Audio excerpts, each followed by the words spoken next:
Important topic जो कि है कोरिलेशन एंड रिग्रेशन वो स्टार्ट करने जा रहे हैं। अब पहले तो ये जाने हम कि कोरिलेशन रिग्रेशन, इससे पीछे के जो टॉपिक्स हमने पढ़े हैं सेंट्रल टेंडेंसी और डिस्पर्जन, उससे किस तरीके से अलग है, और उसके बाद हम जानेंगे कि ये होता क्या है।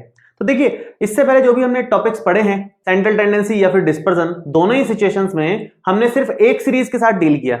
एक सीरीज हमें दे रखी होती थी सिंपल, जैसे मान लो एक सिंगल एक्स दे रखा है, तो सिंपल एक सीरीज दे रखी होती थी और उसके सेंट्रल टेंडेंसी मतलब मीन, मीडियन, मोड वगैरह निकालना होता था और डिस्पर्जन भी उसी का निकालना होता था। अब कोरिलेशन में हम एक से ज्यादा सीरीज के साथ डील करेंगे एट ए टाइम। तो हो सकता है दो सीरीज हो सकता है एक साथ दो से ज्यादा सीरीज भी दे रखी हो, तो उनके साथ डील करना है कोरिलेशन रिग्रेशन में। पहली बात तो ये। दूसरी बात, होता क्या है कोरिलेशन?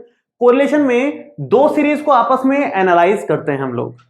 किस तरह से एनालाइज करते हैं ये देखते हैं कि भाई पहली सीरीज बढ़ रही है, पहली सीरीज में वैल्यूज बढ़ रही है 10, 12, 15, 18, 20 वैल्यूज बढ़ रही हैं, तो उसके रेस्पेक्ट में दूसरी सीरीज में वैल्यूज बढ़ रही हैं या घट रही हैं। जैसे यहां पर वैल्यूज बढ़ रही हैं तो यहां पर वैल्यूज बढ़ रही हैं, दोनों सीरीज में वैल्यूज बढ़ रही हैं। या फिर अगर एक सीरीज में वैल्यूज बढ़ रही हैं तो दूसरी सीरीज में वैल्यूज घट रही हैं या बढ़ रही हैं, दोनों चीजें हम इसमें एनालाइज करते हैं। एक सीरीज में वैल्यूज बढ़ रही हैं या घट रही हैं, उसके रेस्पेक्ट में दूसरी सीरीज में वैल्यूज बढ़ रही हैं या घट रही हैं। तो ये काम होता है कोरिलेशन में कि आपस में दोनों सीरीज में क्या कोरिलेशन चल रहा है, आपस में क्या कनेक्शन है, एक के बढ़ने और घटने से दूसरे पर क्या फर्क पड़ रहा है, ये हम कोरिलेशन एनालिसिस में सीखते हैं हम लोग। तो एक बार मैं यहां पर पढ़ भी देता हूं जो लिखा हुआ है। इसमें लिखा है कि correlation analysis deals with association between two और मोर वेरिएबल्स। दो या दो से ज्यादा वेरिएबल्स, फिलहाल तो यहां एक्स और वाई दो वेरिएबल्स ही हैं, दो से ज्यादा भी हो सकते हैं, जेड वेरिएबल भी ले सकते हो आप। तो दो या दो से ज्यादा वेरिएबल्स में किस तरह का एसोसिएशन है, कनेक्शन है, वो हम यहां पर जानते हैं कोरिलेशन एनालिसिस के थ्रू। तो degree of relationship between the variables under consideration is measured through the correlation analysis. Degree of relationship हम इसमें मेजर करते हैं कि किस तरह का रिलेशनशिप है। एक के बढ़ने से दूसरा बढ़ रहा है या कम हो रहा है, एक के घटने से दूसरा बढ़ रहा है या कम हो रहा है, और किस प्रपोर्शन में बढ़ रहा है कम हो रहा है। मतलब यह भी हो सकता है कि एक सीरीज बढ़ रही है, दूसरी भी उसी स्पीड से बढ़ रही है। एक हो सकता है कि एक सीरीज बढ़ रही है, बढ़ने में भी इतने सारे वेरिएशन आ सकते हैं कि अगर एक सीरीज बहुत स्पीड से बढ़ रही है, दूसरी उसके कंपैरिजन में बहुत कम स्पीड से बढ़ रही है। दोनों ही बढ़ रही है लेकिन एक बहुत स्पीड से बढ़ रही है, दूसरी बहुत कम स्पीड से बढ़ रही है। या फिर ये हो सकता है कि ये कुछ वैल्यूज बढ़ रही हैं, कोई एक आधा वैल्यू कम हो रही है और बाकी सब वैल्यूज बढ़ रही हैं। तो कहने का मतलब डिग्री ऑफ रिलेशनशिप भी मिलेगा कि कितना रिलेशन है उनके बीच में, किस तरह का रिलेशन है बढ़ने और घटने को लेकर के भी। ठीक है, अब नेक्स्ट है the measure of correlation called the correlation coefficient और कोरिलेशन इंडेक्स। अब हम कोरिलेशन किसकी हेल्प से निकालते हैं? कोरिलेशन अगर दो सीरीज में निकालना है आपको या दो से ज्यादा सीरीज में निकालना है तो उसका मेजरमेंट होता है कोरिलेशन कोफिशिएंट की हेल्प से। हम कोरिलेशन कोफिशिएंट निकालते हैं उसका, और वो कोरिलेशन कोफिशिएंट बताता है कि दोनों सीरीज में कितना कोरिलेशन है। देखिए, कोरिलेशन कोफिशिएंट का एक और नाम है कोरिलेशन इंडेक्स, लेकिन ज्यादातर कोरिलेशन कोफिशिएंट के नाम से ही चलता है ये। ठीक है, अब इसमें क्या लिखा है कि कोरिलेशन कोफिशिएंट और correlation index summarises in one figure that direction and degree of correlation. एक फिगर में एक सिंगल वैल्यू होती है कोरिलेशन कोफिशिएंट की, उस एक सिंगल वैल्यू से हमें डायरेक्शन भी पता चल जाता है। डायरेक्शन मतलब कि एक सीरीज बढ़ रही है तो दूसरी बढ़ रही है या घट रही है, सेम डायरेक्शन है या अपोजिट डायरेक्शन है, और दूसरा डिग्री भी पता चल जाती है, मतलब कितनी स्पीड से बढ़ रही है और घट रही है, दोनों चीजें पता चल जाती है कोरिलेशन कोफिशिएंट की हेल्प से। तो बहुत ही कमाल का टर्म है ये कोरिलेशन कोफिशिएंट, जिसके बारे में हम जानते हैं। तो दो तरह का कोरिलेशन पॉसिबल है एक्चुअली, एक तो पॉजिटिव कोरिलेशन और एक नेगेटिव कोरिलेशन। पहले हम ये जानते हैं, उसके बाद कोरिलेशन कोफिशिएंट पर आएंगे। तो अब बात करें टाइप्स ऑफ कोरिलेशन की, तो टाइप्स ऑफ कोरिलेशन में दो टाइप है हमारे पास। एक है पॉजिटिव कोरिलेशन जिसको हम डायरेक्ट कोरिलेशन भी बोलते हैं, और एक है नेगेटिव कोरिलेशन जिसको हम इनवर्स कोरिलेशन भी बोलते हैं। तो दो तरह के कोरिलेशन है। पॉजिटिव कोरिलेशन का मतलब क्या है? पॉजिटिव कोरिलेशन का मतलब है कि दो हमारे पास वेरिएबल है एक्स और वाई, तो एक्स बढ़ रहा है तो वाई भी बढ़ रहा हो, या तो ये सिचुएशन होनी चाहिए, या फिर x अगर कम हो रहा है, घट रहा है, तो y भी घट रहा हो, मतलब ये सीरीज अगर घट रही है तो ये सीरीज भी घट रही हो, या फिर ये सीरीज अगर बढ़ रही है इस तरह से तो ये सीरीज भी बढ़ रही हो। डायरेक्शन सेम होना चाहिए, कहने का मतलब यह है if both the variables varies in same direction, दोनों बढ़ रहे हैं या फिर दोनों घट रहे हैं, तो उसको बोलते हैं पॉजिटिव कोरिलेशन या फिर डायरेक्ट कोरिलेशन। लेकिन अगर x बढ़ रहा है और उसके करस्पॉन्डिंग y घट रहा है, या फिर x घट रहा है और उसके रिस्पेक्ट में y बढ़ रहा है, मतलब if both the variables varies in opposite direction then it is called negative correlation। negative correlation को हम inverse correlation भी बोलते हैं। एग्जाम्पल देखते हैं एक बार पॉजिटिव कोरिलेशन का। हाइट एंड वेट, जैसे जैसे बच्चों की हाइट बढ़ती जाती है वैसे वैसे उनका वेट भी बढ़ता जाता है। अगर हम बहुत ज्यादा मोटे या बहुत ज्यादा पतले बच्चों की बात ना करें, अगर एवरेज बच्चों की बात करें, तो जैसे जैसे हाइट बढ़ती है वैसे वैसे उनका वेट भी बढ़ता है। तो हाइट और वेट एक दूसरे के रिस्पेक्ट में पॉजिटिव कोरिलेटेड हैं। दूसरी बात, रेनफॉल एंड यील्ड, मतलब जितनी ज्यादा बारिश होगी उतनी पैदावार ज्यादा होगी, बशर्ते कि बहुत ज्यादा बारिश ही ना हो जाए, कि बाढ़ ना आ जाए, उसकी बात नहीं कर रहे उस केस की। लेकिन जैसे जैसे नॉर्मल से बारिश अच्छी होगी तो पैदावार भी उसी तरीके से अच्छी होगी किसी भी चीज की। तो ये दोनों पॉजिटिव कोरिलेशन के एग्जांपल्स हैं, दोनों की डायरेक्शन सेम है। नेगेटिव कोरिलेशन का एग्जांपल देखते हैं, प्राइस एंड डिमांड। अगर किसी कमोडिटी की प्राइस हम बढ़ाते चले जाएंगे तो उसकी डिमांड कम होती चली जाएगी। तो प्राइस और डिमांड एक दूसरे से नेगेटिवली कोरिलेटेड होते हैं। अब यहां पर सवाल है कि पॉजिटिव कोरिलेशन और नेगेटिव कोरिलेशन के केस में ये जो कोरिलेशन कोफिशिएंट है उसकी वैल्यू कितनी आएगी। पहली बात तो ये जान लीजिए कि जो कोरिलेशन कोफिशिएंट होता है उसको हम स्मॉल r से डिनोट करते हैं। तो कोरिलेशन कोफिशिएंट की जो वैल्यू होती है स्मॉल r की, वो वैल्यू -1 से लेकर के +1 तक जाती है। तो पॉजिटिव कोरिलेशन में r की वैल्यू होती है 0 to 1, और नेगेटिव कोरिलेशन के केस में r की वैल्यू होती है -1 to 0। मतलब नेगेटिव वैल्यूज, ये r की टोटल वैल्यूज हैं, -1 से 1 तक के बीच में ही होती है केवल कोरिलेशन कोफिशिएंट की वैल्यू। एक ये बात आप ध्यान रख लें, क्वेश्चंस करेंगे तो और क्लियर हो जाएगा ये। तो r की वैल्यू -1 से 1 तक होती है, तो -1 से 1 तक तो पॉजिटिव वैल्यू भी आ गई, नेगेटिव वैल्यू भी आ गई। तो इसमें से पॉजिटिव वाली छांट ली, वो हमें पॉजिटिव कोरिलेशन के केस में वैल्यू मिलती है, और इसमें से नेगेटिव वाली छांट लो तो वो नेगेटिव कोरिलेशन के केस में r की वैल्यू हो जाती है।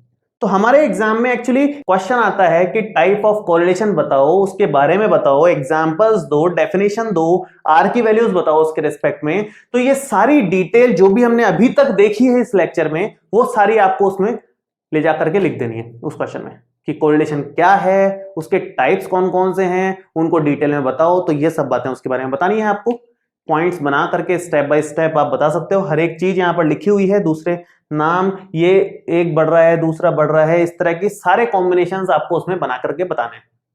तो ये तो बात हुई बेसिक कोरिलेशन की।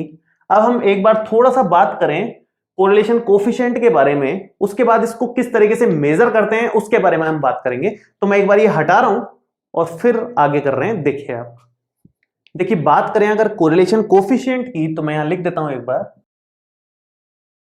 कि कोरिलेशन कोफिशिएंट स्मॉल r से डिनोट किया जाता है, और r की वैल्यू होती है -1 to 1। अब जैसे r की वैल्यू अगर +1 हो गई, या r की वैल्यू -1 हो गई, या r की वैल्यू 0 हो गई, तो उसको क्या बोलते हैं। r की वैल्यू अगर +1 हो गई इसका मतलब है perfect positive correlation, perfect positive correlation. और अगर r की वैल्यू -1 हो गई इसका मतलब है परफेक्ट नेगेटिव कोरिलेशन। और अगर r की वैल्यू 0 हो गई तो उसको बोलेंगे नो कोरिलेशन। ऐसा भी हो सकता है कि दो सीरीज में आपस में कोई कोरिलेशन ही नहीं हो, ऐसा हो ही नहीं कि एक बढ़ रही है तो दूसरी बढ़ ही रही है। हो सकता है एक बढ़ रही है घट रही है मिक्स चल रही है, दूसरी भी बढ़ रही है घट रही है मिक्स ही चल रही है, तो उनमें आपस में हो सकता है कोई कोरिलेशन नहीं हो, या बहुत कम कोरिलेशन हो, वीक कोरिलेशन हो। तो इस तरह की पॉसिबिलिटीज हो सकती हैं। तो r की वैल्यूज ये बताएंगे कि कोरिलेशन पॉजिटिव है, नेगेटिव है, किस अमाउंट में है। तो r की मैक्सिमम वैल्यू +1 हो सकती है, तो वो हाईएस्ट पॉजिटिव कोरिलेशन माना जाएगा। स्ट्रॉन्ग पॉजिटिव कोरिलेशन है, परफेक्ट पॉजिटिव कोरिलेशन है। अगर आर की वैल्यू नेगेटिव है, -1 है, परफेक्ट नेगेटिव कोरिलेशन है, और 0 है तो नो कोरिलेशन। अब इसके अलावा एक दो बातें और ध्यान देने वाली है। 1 के आसपास की जो वैल्यूज हैं, 1 के आसपास की वैल्यूज मतलब 0.8, 0.9, 0.95, ये सारी जो वैल्यूज हैं जो 1 के आसपास की हैं, उनको बोलते हैं strong positive correlation, strong positive correlation. और जो -1 के आसपास की वैल्यूज हैं, -1 के आसपास कौन कौन सी होंगी? माइनस का 0.85, माइनस का 0.9, माइनस का 0.95, इस तरह की जो वैल्यूज हैं इसको बोलते हैं हम strong negative correlation, negative correlation. देखो सिचुएशन बस ये है कि कोरिलेशन इस तरह से होता है, जैसे ये मान लो मैं नंबर लाइन पे बना दूं, अगर यहां पर वैल्यू आई तो परफेक्ट नेगेटिव कि एकदम अपोजिट जा रहे हैं। अगर इसके आसपास की वैल्यू आई तो स्ट्रॉन्ग नेगेटिव, अगर 1 पे वैल्यू आई तो परफेक्ट पॉजिटिव कोरिलेशन, अगर 1 के आसपास वैल्यू आई स्ट्रॉन्ग पॉजिटिव कोरिलेशन है, लेकिन अगर 0 के आसपास वैल्यू आई तो वेरी वीक कोरिलेशन होगा वो।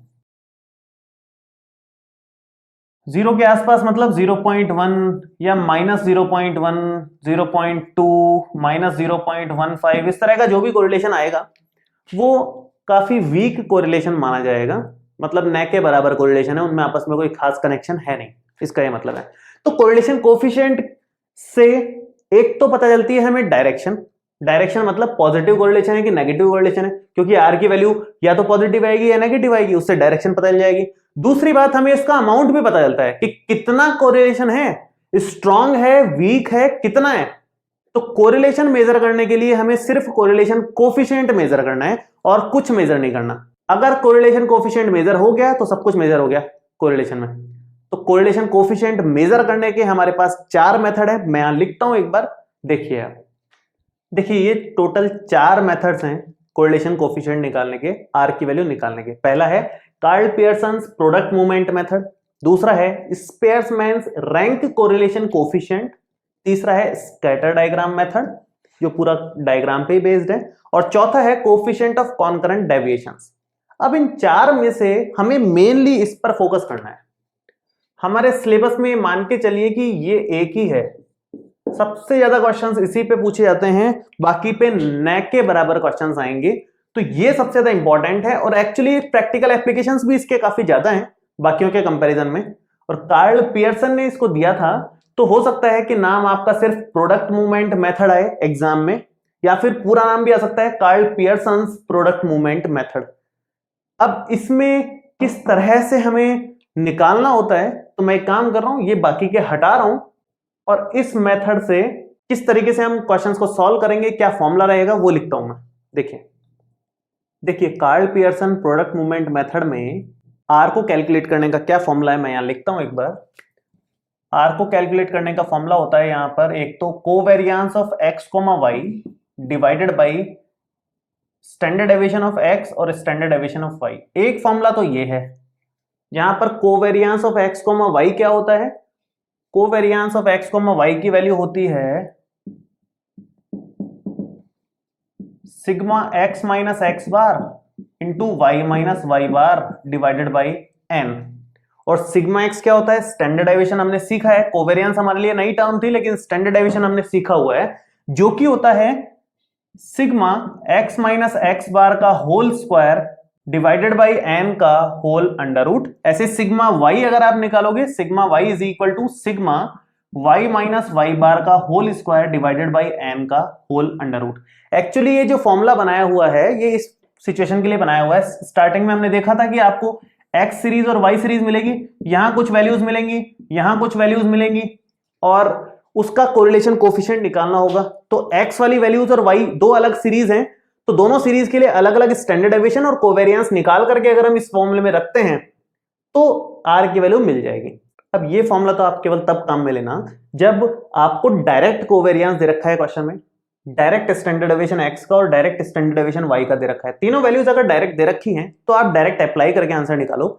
आप इस मेथड से नहीं जाना है आपको, मतलब अब अगर क्वेश्चन इस तरह से आए जो कि बड़ा क्वेश्चन होगा तो कैसे करना है, तो फिर आपको फॉर्मूला दूसरा लगाना है। उसके लिए आपको फॉर्मूला ये वाला लगाना है, वो फॉर्मूला होगा n sigma X Y minus sigma X sigma Y divided by n sigma x square minus sigma x का होल स्क्वायर का अंडर रूट और n sigma Y square minus sigma Y का होल स्क्वायर का under root.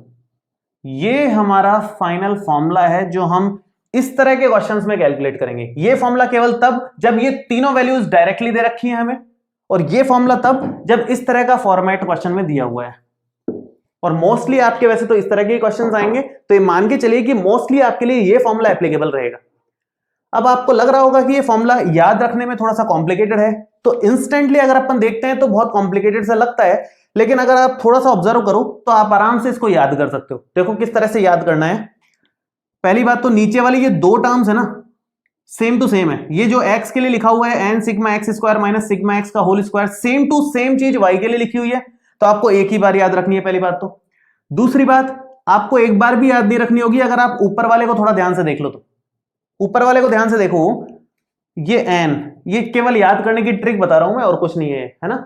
अगर आपको direct याद हो रहा है तो डायरेक्ट याद कर लें आप, कोई टेंशन नहीं है उसमें।